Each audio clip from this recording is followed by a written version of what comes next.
بسم الله الرحمن الرحيم اللهم كن لوليك الحجة ابن الحسن صلواتك عليه وعلى آبائه في هذه الساعة وفي كل ساعة وليا وحافظا وقائدا وناصرا ودليلا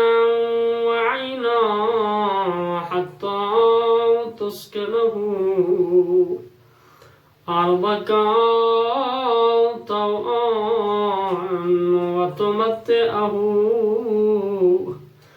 فيها طويلا برحمتك يا أرحم الراحمين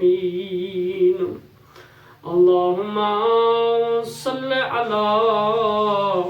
محمد وآل محمد وعجل فرجهم